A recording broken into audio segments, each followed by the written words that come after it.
Hey, subscribe to this channel. Don't forget to ring that bell. If you ring that bell, you get all my recipes right away.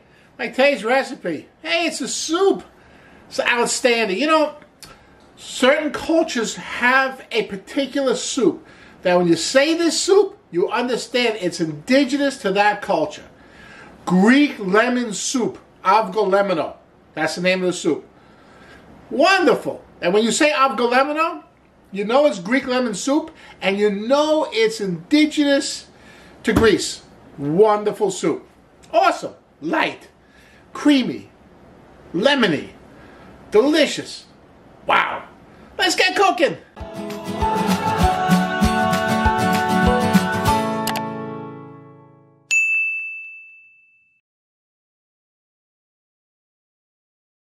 We need 1 clove of garlic. I cut the end off.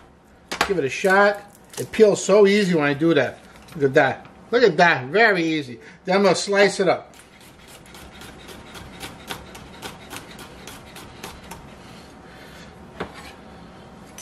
Put that aside. Now, 1 rib of celery.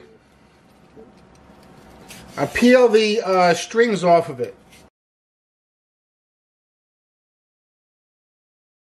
I'm going to slice the celery as well.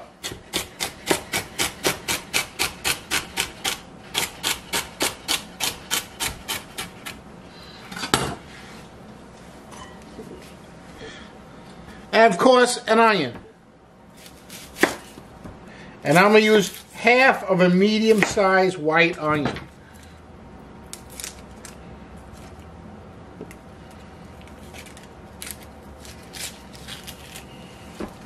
And what am I going to do? I'm going to slice it.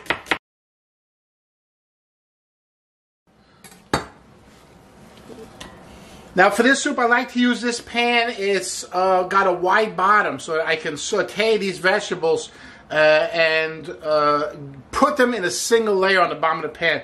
It sautés them very nice. And I'm going to saute them in 1 tablespoon of olive oil.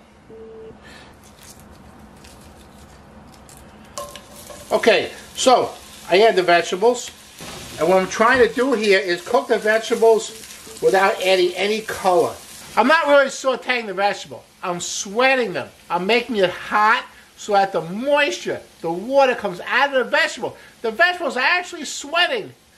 Yes, when the water comes out, it intensifies the flavor of the vegetable. This is a great way to make soup. Wonderful technique. Okay, so I don't want any browning. Alright, low fire. I just want to cook the vegetable without brown. Just let that moisture come out of the vegetable. That's what I want to do. If by chance the fire's a little too high and the vegetables start to get a little brown on the edges, I got 3 cups of vegetable broth ready to go. And if I add that vegetable broth, it's going to stop that browning immediately. I don't want any browning. Let's get back to sweating the vegetables. This is going to take a good 7 to 7 minutes. I'm going to add my 3 cups of vegetable broth.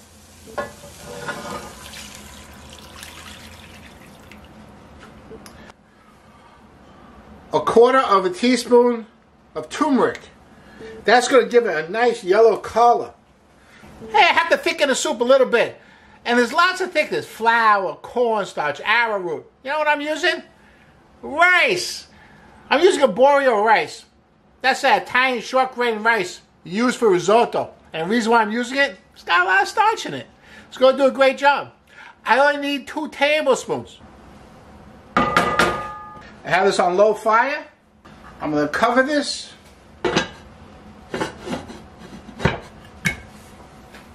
And I'm going to let that simmer very slowly for about 40 minutes. I'll see you in 40 minutes.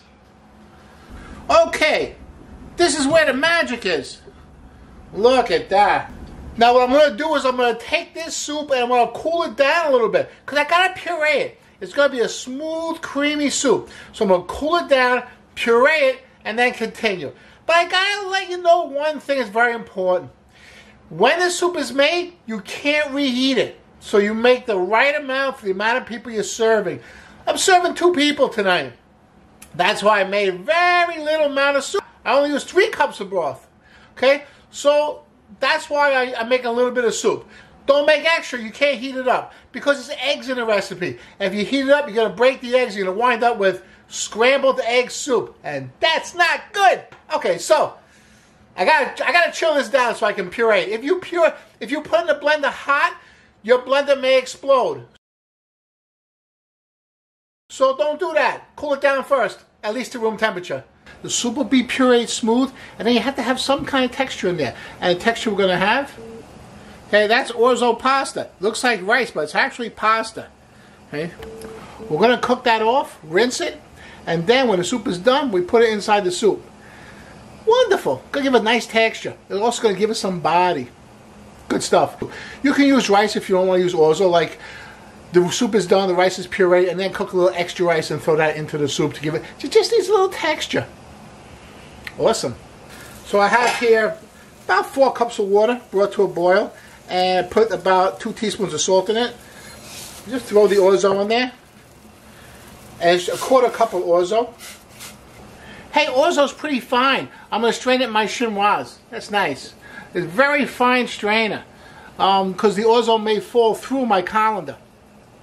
I use a fine strainer chinoise. Hey, it's a good piece of tool to get. Get on Amazon. A little expensive, but you're going to find a lot of uses for it. Okay, that's what it looks like. When it's cooked, fantastic. Nice and soft. Now I got to drain it, rinse it, and set it aside. Got about a 1/2 cup or so, maybe a little more of orzo. That's perfect. Okay, here's my soup. Cooled down to room temperature. Okay, I'm going to put it in my blender. Okay, and I'm going to puree it.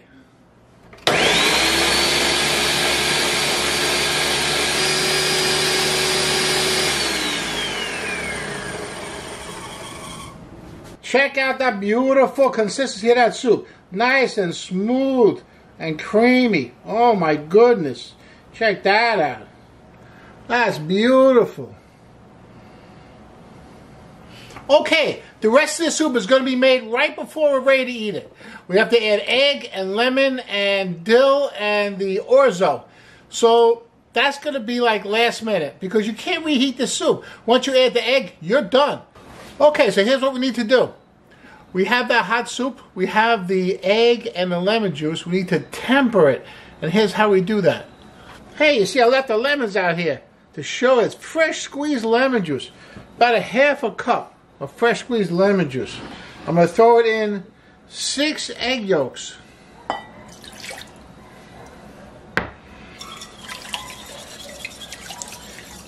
Then I'm going to add to that about a 1/2 cup of roughly chopped dill. No, you can't use dried. It's got to be fresh dill. Okay, now comes the tempering part. This soup is nice and hot, so I'm going to take about a cup of soup and put it in with the egg yolk, just like that, and mix that up. Then I'm going to take this whole mixture and mix it right into the soup. And that kind of stops it from breaking. That's beautiful. Remember the orzo? You have to add the orzo. And mix that in. That'll give us a little texture.